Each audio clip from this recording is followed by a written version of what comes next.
I was just trying to fix those parts of myself that were different rather than loving them and honoring them. I just didn't know then what I know now. It was a journey to get to that inner wisdom and witnessing of my feelings.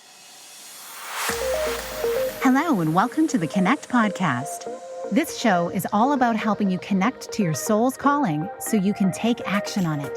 Because the sweetest success is a blend of discovering your purpose with the inner drive to bring it to life. I'm Sheila, health coach, lifestyle entrepreneur, and mom of two, best known for my online wellness programs, mentoring, and self-love passion. Listen in for inspiring interviews, solo chats, and Q&A sessions that will move you past overwhelm towards what lights you up. Stop accepting good enough and go for your version of great in your health, business, and relationships. Let's get started. Hi, welcome to the podcast. Today's interview is so refreshing because my guest is showing how you can have a successful and meaningful business in a way that honors your innate personality and desires for life. Ruth Poundwhite is quietly ambitious and proud of it. She's a business coach and feminist marketer who supports highly sensitive humans to scale their businesses without sacrificing who they are. She's particularly passionate about helping women to trust in themselves to build businesses that prioritize both their physical and mental well-being. Her book, Quietly Ambitious, is scheduled for release later this year. Ruth joins us from the southeast of England, where she shares a home with her husband and son. You can listen to her podcast, Creatively Human, at ruthpoundwhite.com. Enjoy the conversation. Hi, Ruth. Welcome to the podcast. Thank you so much for having me. I'm really grateful you could be here to have this conversation. I listened to your interview with Jennifer Bronsnick, and it resonated so much for me because I grew up being very shy, very introverted. Even though I loved music, it took me a little bit of time to warm up to people. But when I felt comfortable, I was okay. But even then, I listened more than I spoke. And it took me a while to come out of my shell. I have music to thank for that because I finally came to the place where I said, okay, I wanted to sing more than I wanted to hide. And I never realized that until looking back on it. But listening to your story and the things that you've put in place in your life and the way you overcame certain things was really inspiring to me. And I just think it's so cool that you've created a business around this. So certainly there's so many questions that I have. And I always feel like I'm getting to know a new friend whenever I'm interviewing. And even if we've connected in other ways online, there's something about this process of asking questions. Even some of our dearest friends, there's certain things we've just never asked. It's just lovely. And I've interviewed people on my podcast and then seen them in real life, not recently. And then it's just like, you feel like you know them so well after having chatted on a podcast. There is something magical about getting to just have a proper conversation, proper specific conversation with someone. It's so true. With that said, I'd love for us to start with you sharing where you were born and raised and what are some of your favorite pastimes? Cool. So I was born and raised in the southeast of the UK. And I have always lived by the sea, interestingly enough. Whenever I've moved around, it's always been somewhere near the sea. And when it comes to my favorite pastimes, that's such an interesting question for you to start with. It's so like not the normal podcast question. But I would say I love music. And you were just talking about music and singing and your love for music. I love music too. I know always have. I love creating a playlist on Spotify. It's such a like nerdy thing to say. I love it too. 90s music. Yeah. I feel like if that could be, I mean, it probably is someone's career to be fair, but if that could be a proper career, I feel like that would be a good one for me. Oh, yeah. And you know what? I'm quite just, I'm kind of boring in lots of ways, but I just like getting out of my garden and I love going running by the sea. So nourishing. I love that. That is so good. And so the work that you do is centered around helping other quietly ambitious women honor their feelings, helping them with their business strategy, and all with rest as an important principle, like almost a guiding principle. So our world does not focus a whole lot on rest. I would love for you to share the story of what led you into this type of work, how you really created a beautiful business out of your personality and some of the feelings that you want to bring into the world around you? Good, juicy question. So I would say a lot of it came about by trying to do it the opposite way for a long time, which I think is the story for so many people, right? Um, I guess going back, thinking about my journey, I totally fell into running my own business completely by accident. You know, I wasn't planning for it. I didn't know that's what I wanted. I finished university in the recession in 2008, and I just needed to figure out a way to make money. I couldn't get a regular job. I mean, I've always been kind of shy and very introverted, and you know, the thought of like just trying to find any old job, you know, just to make money was always like really scary to me.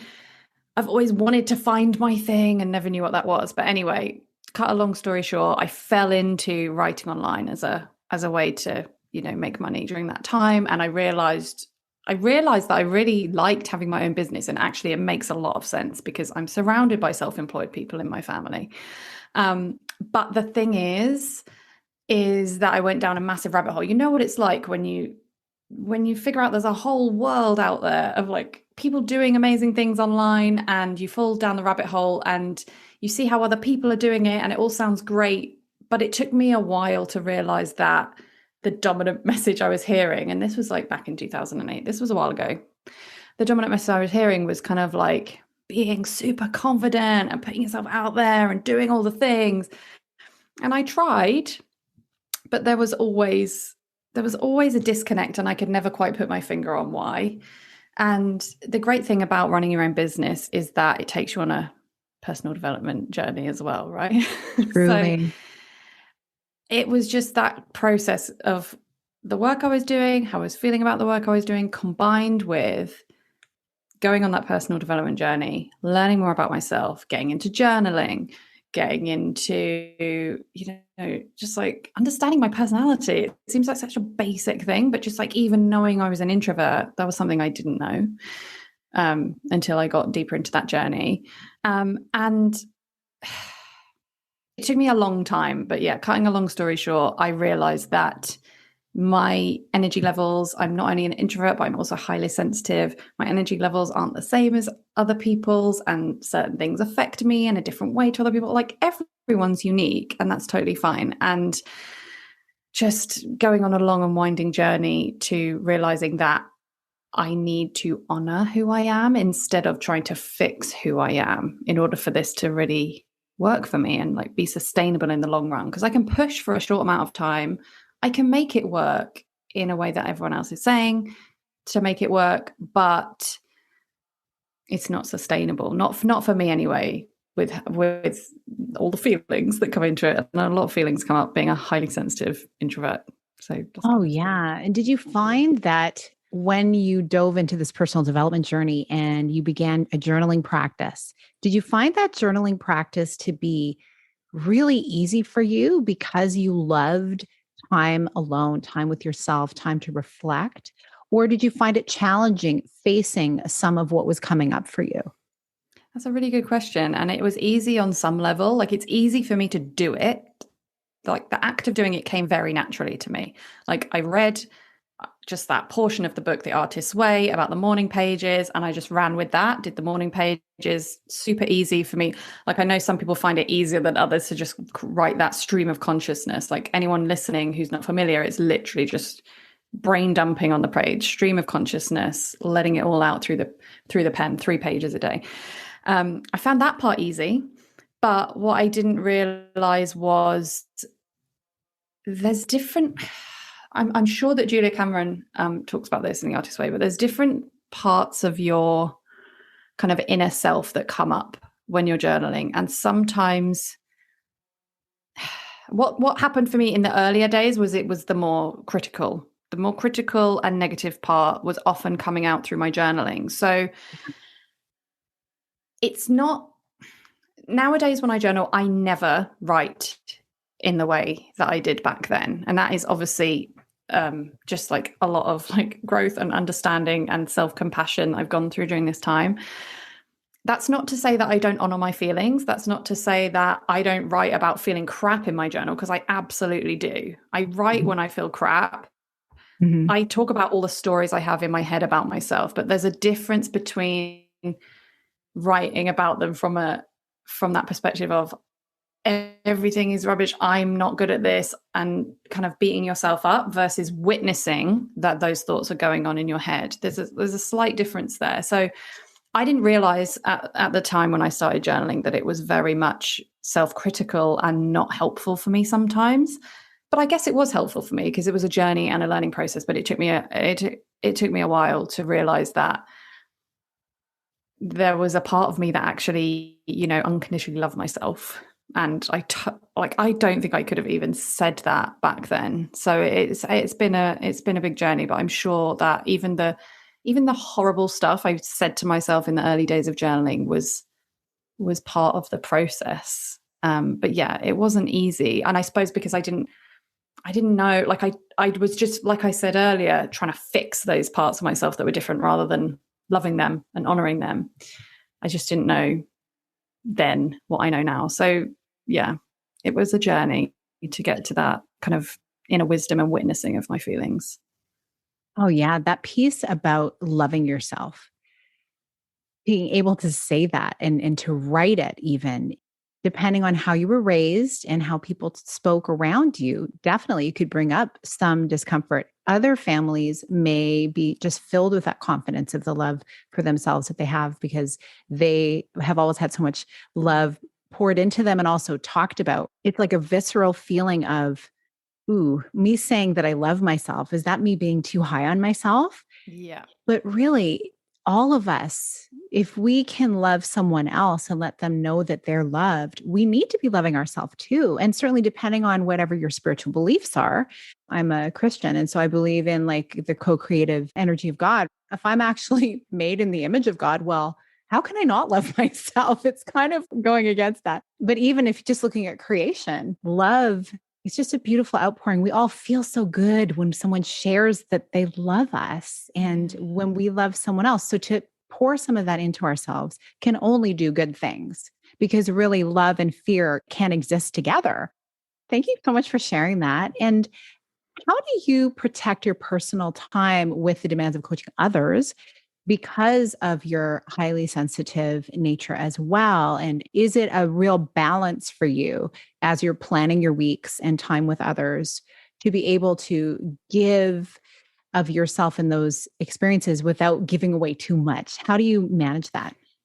Yes, there is so much that goes into it and so much that is a constant journey of learning and reevaluating and seeing how I feel. And it actually, like, I love the fact that we got into like loving yourself so quickly in this chat, but actually it is really related to loving yourself, because creating boundaries around the way you work based on your own unique needs as a human being can feel really, like, what's the word? I don't know. It feels a bit like audacious. It feels a bit selfish. Yeah. Like, one of the things in my business that I've come to realize is I like working with not very many clients at one go. So 4 clients is my current maximum for one-to-one. And I work with them really deeply. And I raised my rates massively once I realized that I only want to work with 4 clients at once in a really deep way. I really can own that now, but I suppose, like, before, when I was figuring it out, it felt very like, but other people can work with more people and other people might not charge this much, although you know what it's like with coaching, prices are just, they can be anything. But this is the stories that will come up in your brain when you make decisions based on your unique needs. And even something like when I'm running a course, instead of doing necessary, like, it really varies. I do really tune into my intuition with each thing I'm running, so it does vary with different programs. But for example, I ran a live round of a course a couple of months ago, and it was a live round, but actually I didn't deliver any of the content live. It was all kind of pre-recorded from what I did before. and I just had like open office hours on Voxer, so people could like dip in and out, chat with me on Voxer, but I didn't do any calls for it, and it was so good. And it just feels so good to just own the way that you want to work. And the thing I always say to my clients is, although it's you being selfish because you're thinking, what do I want? I'm just going to do it from the way I want. That does serve your people, because if you can manage your energy in a way that you're honoring what you need and how you work best, then you're going to show up as your best self for those people, and you're going to model it to your people, which is really, really important. But it can, like I said, it can feel really bold. It can feel really selfish. It can feel like I should be better. I should be able to handle more. And it's like, okay, well, maybe you could handle more if you pushed yourself. But like I said earlier, it's not sustainable. And we all deserve to feel good in the way we work. We deserve to make these decisions. And one of my mantras is like, you are the right person for your right people. So it's okay if it doesn't gel with everyone. That made me take a deep breath. Just that idea that we get to choose and we're going to show up better for them. It's going to be better for them. It's going to be better for us. It is a true win-win. And it doesn't have to look like what everybody else is doing. And so, how do you balance your work between the different types of clients that you have and designing your offerings? You mentioned you work with 4 at a time, which that sounds like a really beautiful number because you can do some robust work with them. Have you found there to be much of a shift in how you're doing things since before 2020? Like, did that have an impact on you changing how you did things, or had you done that previously? No, it had a massive impact. It had a massive impact, as I'm sure it has for so many people. So when childcare was out the window, I had my son at home. And it's so weird because before that happened, I was thinking, I wonder if I should experiment with cutting down my work hours and spending more time with my son, because I'm the breadwinner and my husband is the primary caregiver. Love it. And then 2020, and suddenly didn't have the childcare, and we split the childcare, that because my son goes to nursery for like half a day every day, and then my husband does the other half, and then we split the half that he wasn't doing. And I mean, I don't know about you, but my mental capacity shrank massively. And I think something I've heard a lot of people talking about is, especially people who, I mean, I'm sure this applies to everyone, but especially people who identify as sensitive or empaths, there's a lot of stuff, there's a lot of energies, there's a lot of feelings and uncertainty in the world, and we're taking on that energy. I mean, I'm sure any sensitive person listening will resonate with the idea that you can like walk into a room. I mean, probably anyone gets this. You can walk into a room and just feel the energy. I mean, just like expand that to the entire world, and it's a lot. Yeah. So I felt like my time was more limited and my mental capacity was more limited. And it was not easy, but it was a push that ultimately was a good thing for my business. And it's really weird talking about it in that way, because obviously it's a rubbish time and a lot of horrible things and a lot of people have died and it's really horrible, but it was a good thing for my business. And yeah, just radical prioritization, totally scrapping what wasn't necessary, really taking care of myself in the times when I wasn't working, reducing my work hours. And it's because I had to. I did it out of necessity. And since like lockdown eased and stuff, I find myself creeping back, like going back to the old ways, and it's a constant dance. But yeah, I do find that it was a good thing for my business and my boundaries. What were some of those boundaries? What were some of the practices that you brought in or elevated that you were already doing that helped you deal with those big emotions and all of the things floating around in the world that is important for us to know about, but that can really, really get you down? How did you handle that? So there's a few things. One of them is like what I always go back to, which we've already talked about, the journaling. I was doing it in a very simple way. It wasn't morning pages that I was talking about earlier. It was more like literally checking in. How am I feeling today? And then the end of the day, how did I feel today? Because that kind of journaling check-in is very, very simple, but it's really useful for getting an awareness of your feelings, but also an understanding of how they might be linked to certain things that are going on. So you can be judging yourself, for example, for not getting enough done in a day, and then you come to like reflect on in your journal, and that judgment suddenly becomes clear to you, whereas before it was just going on under the surface. So I found that really useful, and just massively reducing my work hours. Absolutely no working outside of work hours, which I know sounds obvious, but that is my tendency. It might surprise you to hear that although I bang on about rest, like I'm teaching the thing that I need to learn. I need that. I need it myself, but I will overwork in certain seasons of my life. And the other thing, which probably is not the expected answer, is I just got into playing video games. I needed something completely different.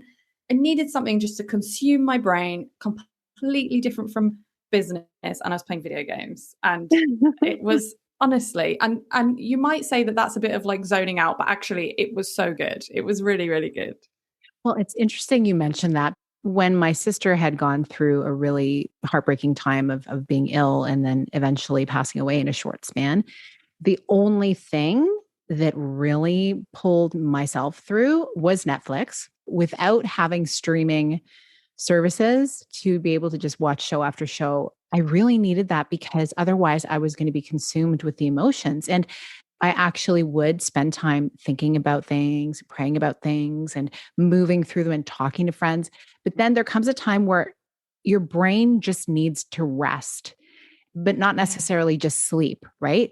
So I agree with you. Whatever it takes, whatever it could be, there's so many ways to nourish that. So I think it's so neat that you found something that, that's a complete departure from what you do. And I definitely was not playing video games before 2020. And that was something that I would always, as a mother of a young child, I would never have time for that. Right. I can't justify doing that. I can't sit around just playing a game.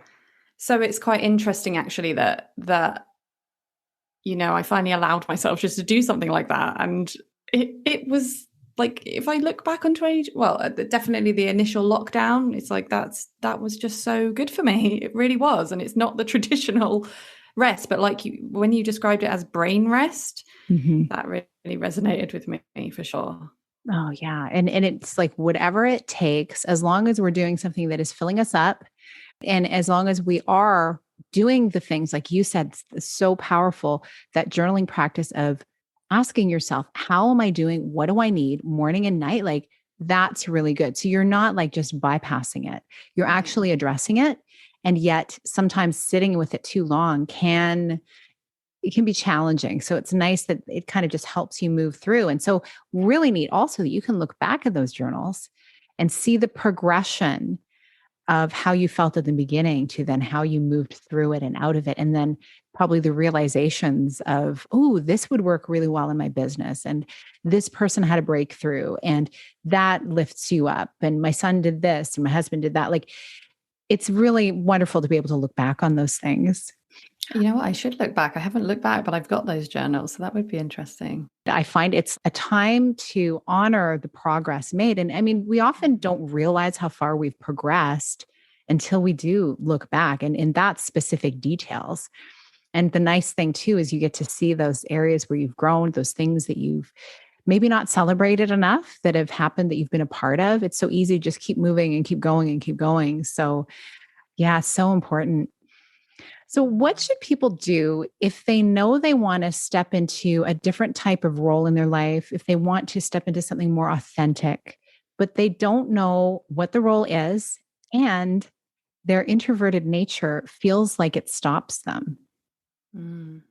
Interesting question. So firstly, if you've got a nudge, listen to that nudge. And the thing about having a nudge like that, especially if you see, for example, being introverted or highly sensitive as a barrier, your brain can kind of shut it. It can like block it off before you even allow yourself to fully think about it. And that's something that I have experienced and that I've seen my clients have experienced a lot. And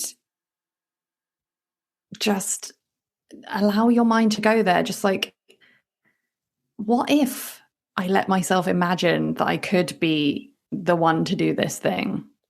I'm just kind of thinking of an example. So when I started my podcast, that was definitely a nudge I had for a while. And podcasting is so like part of my business and life now. It's just totally normal. But I have to emphasize that before I started it, it was absolutely something that I would never do. It was something that someone like me could never do. That was what my brain told me. But I had a nudge that I wanted to do it, and I don't know why. Like I couldn't explain it, because all that I kept thinking when I kept that nudge kept popping up was like, why am I doing this to myself? As like kind of socially anxious person, why do I want to talk to people? Why do I want to talk to people? Although it turns out that there's different. It's not a black, like, I wouldn't say that I'm shy in all situations, and definitely actually podcasting is just such an easy way to talk to people in many ways, because you just go deep and you just get to have a deep conversation. Small talk, on the other hand, that's where I'll be like really awkward. But anyway, so I had the nudge, and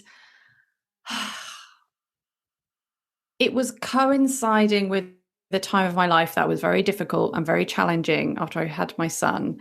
And something about that time in my life actually was like broke me down in a way that actually made me feel bolder in a really hard to explain way. But I'm sure anyone who's gone through a hard time will understand how you can just reach that moment where it just kind of like, okay, I feel like I've got nothing to lose. I've just got to go for it. So I felt a bit like that. And I didn't just go for it. Like I didn't just go for it. There was other stuff that I had the feeling to go for it, but I needed to turn that into momentum. So what it looked like for me was I started talking about this stuff on Instagram. I hired a coach. What else did I do? I took a course about being visible on Instagram, and I just like invested money. That was probably my main thing, like investing money to force myself to do it. So that's just one way of doing it. But I would say that the support is very helpful, because when I actually voiced it out loud, like I want to start a podcast, even though I don't think I'm the kind of person who would ever do this, which just seems ridiculous for me to say it now, but I did genuinely believe that. If you have people in your life who you can trust to say the thing that you can barely even let yourself think, they will reflect it back to you in a totally different way. Mm-hmm. So that would be one piece of advice. And the other thing would be just like surround yourself with people who are like you. Find them on social media. Listen to, like, if you're an introvert, if you're awkward, if you're socially anxious, find these people on social media. They do exist. And when you find the right community, you start to see what's possible. You start to see what they did, even though they felt like, even like I started a podcast, even though I was incredibly scared and thought it wasn't for me, and all these other examples of things that people do. But yeah, and I guess the only other thing I will say is just that when you're an introvert, you hear the loudest people, you hear the extroverts or the confident ones talking more. That's not to say that introverts can't be confident, but yeah, if you're not confident or if you're an introvert, you tend to hear the loudest voices, and that's okay. And they play an amazing role, but you have something important to offer as well. And actually, one of my first coaches said to me that about visibility, she was saying, like, it's okay for you to just show up in your own way, because people need to see more examples of introverts showing up. So if you feel you're boring, if you feel you don't have much to say, show up anyway, because people need more examples of people like you. And I think that that's very powerful too. When you see things being done a certain way, or a certain type of person doing the thing you want to do, just remembering that you doing it your way is valuable as well. Like, people need to see different examples of different ways of doing it. Yeah, it's breaking the mold. And it's really showing people a different way. Anytime we see something new, like, ooh, that's interesting. I've never seen things done that way. That is intriguing and actually very magnetizing to the right kind of person. And there's so many people on the planet. We're not all alike. And thank goodness we're not all exactly the same, because that would be really boring. And wouldn't that be even more competitive and exhausting? Would you walk me through an overview of the process that you take your clients through from where they are to moving into a more aligned way of working?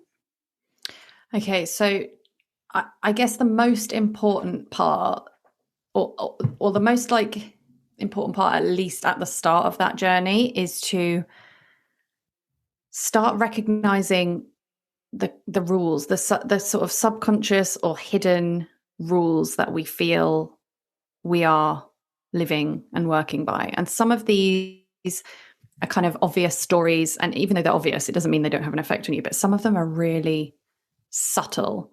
So for example, I'm just thinking, like, if it comes to like a lot of people that I work with, they know they want to, like, they have a business and they want to like sell a service or a product or whatever, but they find showing up and selling hard, or they think that showing up and selling their thing has to mean acting a certain way that doesn't feel aligned to who they are. So like literally sitting down, what beliefs do I have that selling has to look like? Or what beliefs do I have around what my work week has to look like, or how available I need to be with my clients? Like sitting down, writing out a list of all the things, no matter how silly they sound, because we all have them.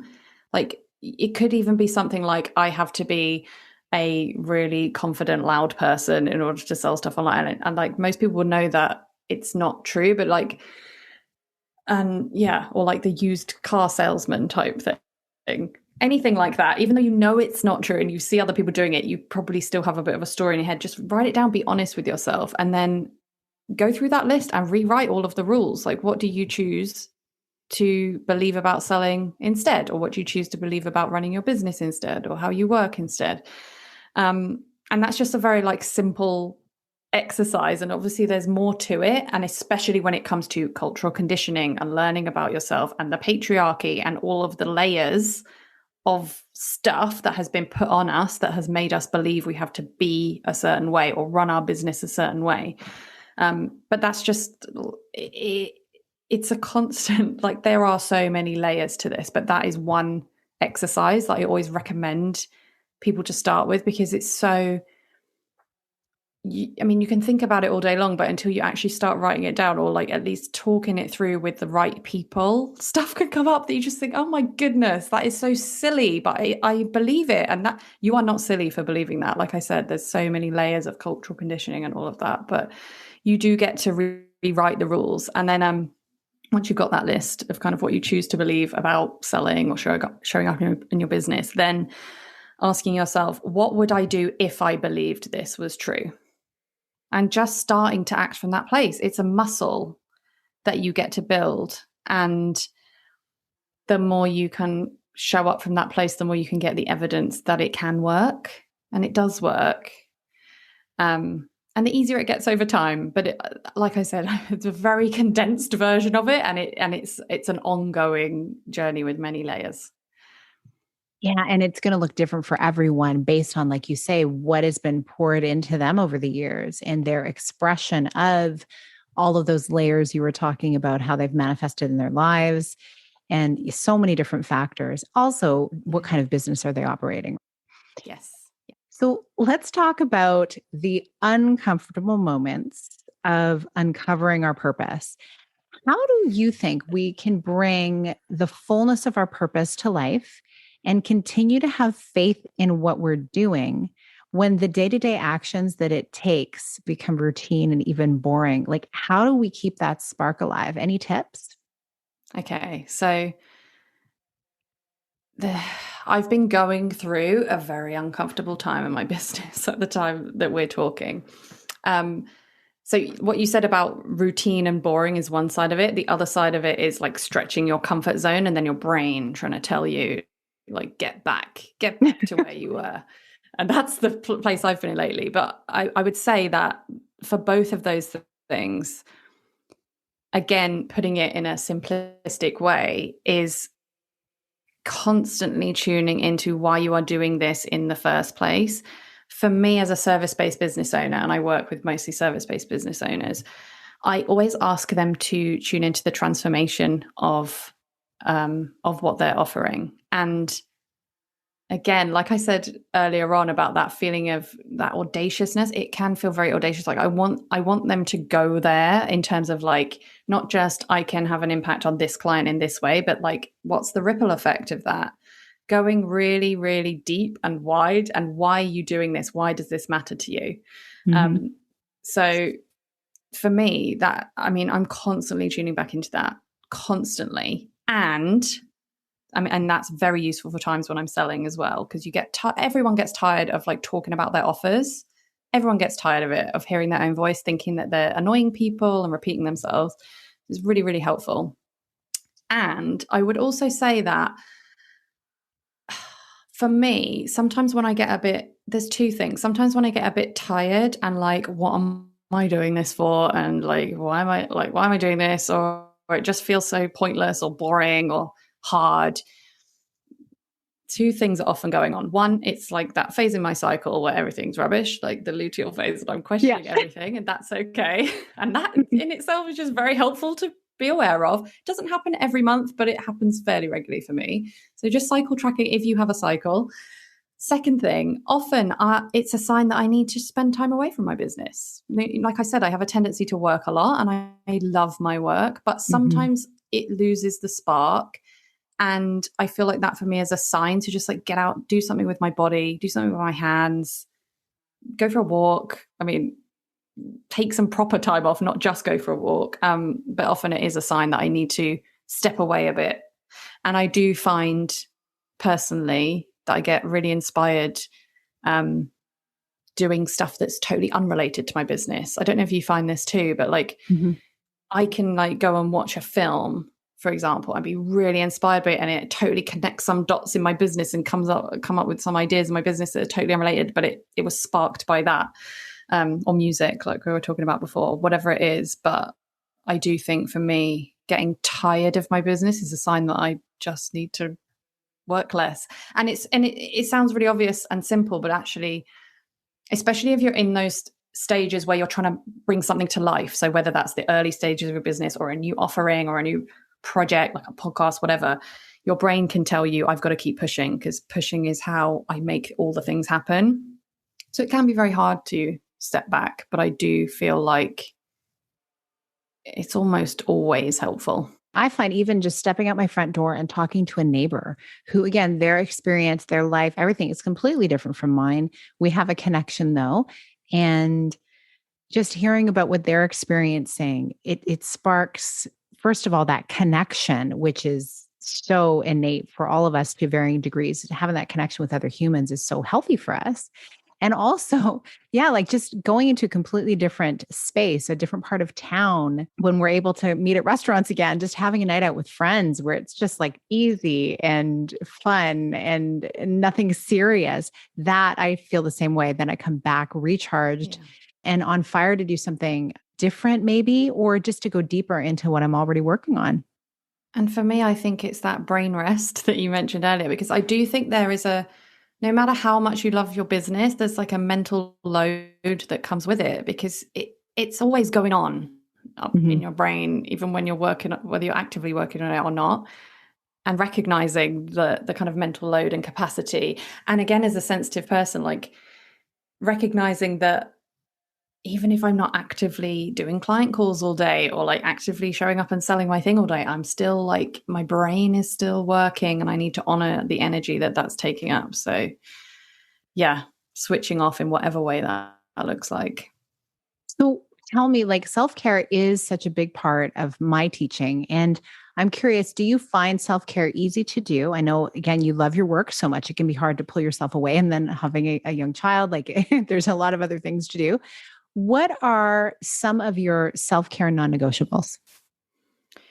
So sleep is the biggest one. Absolutely. Yeah. And that was one of the hardest things I found after having my son. So he's 3.5 now. When I first had him, it comes as a shock to anyone, the sleep thing. I've realized that I have a real so I am someone with anxiety, and it sometimes pipes up and it's sometimes fine. When I'm in anxious times, my brain tells me I don't have enough time for anything. And I go into this sort of like weird spinny overwhelm, and it's kind of, it can be paralyzing. But one of the thoughts that comes up, like I said, I don't have enough time. I don't have enough time. And the whole like time anxiety, I call it time scarcity. it makes choosing things like having an early night really difficult, even though that is 100% the best thing I can do for myself. So yeah, sleep, but also constantly learning to work with that feeling of the time anxiety, constantly trying to, although my anxiety tells me one thing, choosing the thing I know is good for me, which, like I've said already, like in this chat, like it can feel really uncomfortable and not a good idea, but it's so important. And honestly, like I talk about this stuff in all my support networks. I talk about how I'm feeling about time and everything I have to do. I just talk about it all the time, and people hold me accountable to the self-care. And that's what I need as someone with this anxious like tendencies. So yeah, I kind of went off the subject a bit there, but just like it's so important to, the most important thing for me is it's just choosing to switch off in whatever way that looks like. But yeah, sleep is the big one. And actually recently at the moment I've been experiencing fatigue on and off for the last year or so, and it's really made me, you know, again, learn so many lessons and see self-care in a new light. And just I've every now and again, when I get out of the habit of taking care of myself in the way I would like, what I do, and this is again, like this just shows how ingrained this sort of productivity idea is in my brain, but I have to challenge myself. So I set myself a challenge where I have to, like, you know, and I literally tick it off on a sheet to like get outside every day, or just spend however much time tuning into, and again, sometimes I do a journaling check-in, sometimes it's more like just feeling in my body, what would feel good for me to do right now? And that is a muscle that I keep on exercising, like tuning into my body. What would feel good to me right now? And it's something that so many of us ignore, just like tuning into our body and feeling what would feel good for it. We're so out of practice with it. But like I said, I have to challenge myself. But when I'm in that zone, like at the moment, I'm working way less. I'm just starting my day slowly, gentle movement, having a nourishing smoothie every day. And for my anxious brain, that can feel very overwhelming to think that I have to do all these things. So it's something, again, like it's more like I'm tuning into my body and seeing what I feel like, rather than like I have to do all these 5 self-care tasks every day. But yeah, that's what it's like kind of become from like this current tuning in. And it is really, really good, but it's something I have to keep choosing for myself, especially when I get to a more anxious phase. Yeah, and I feel like those phases, we go in and out of those, like you say, like depending on what phase of our cycle we're in, depending on what season, what's going on with the people who are around us. There's always going to be different impacts that will change what we do on a daily basis. So it's great that you have something to guide you, but then also that grace on yourself that, what do I feel like doing? Because maybe I don't feel like a walk. Maybe I want to sit down with a nice cup of tea and daydream for a few minutes. Yeah. That is so nourishing. And so tuning into yourself, it's so good that you're doing that, because yes, productivity, the whole mindset of go, go, go all the time, it actually becomes really counterproductive when we're really just needing rest. So it's good that you're noticing that about yourself. And it's good that you've got some accountability as well to help you do that. I'm really grateful that you shared that. Tell us, what is next for you in your business, and where can people find and follow you? What is next for my business? So I've been through a real like reevaluation phase this year after some stuff happened at the beginning of the year, you know, family stuff, and it really made me reflect. And the next phase is really like, how can I be even more honest with myself about what I want? How can I really own the fact that I want a business that can work even when I can't work? That's the question I'm exploring with my business at the moment. And working on all the things behind the scenes, or like I should say, being supported and having a team to work on all the things behind the scenes. It's really important for me to say that, because I don't do it all myself. So that's the next phase of my business, and I'm excited to see where it goes. I apologize if you can hear my son in the background. I love it. And where can people find me? It's just life, isn't it? I have a podcast, Creatively Human, where you can listen to that wherever you listen to podcasts. I'm on social media. I mainly hang out on Instagram at Ruth Poundwhite, and my website is ruthpoundwhite.com. Fantastic.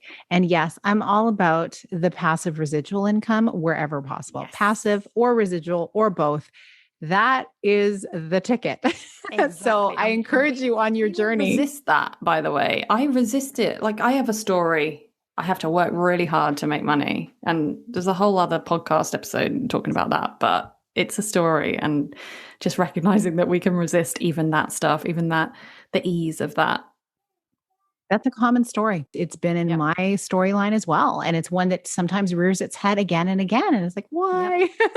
Yep. Especially, it's like if you know that you've created it once, or if you've seen people around you who have also, it is possible. So how do you want it to look? So I think it's so great that you've already shown yourself that you've created that way of working when you are actually physically working that works for you and that you really desire. So now adding in this layer of creating the passive income, I think it's possible. And I think you're going to do it. Yes, absolutely.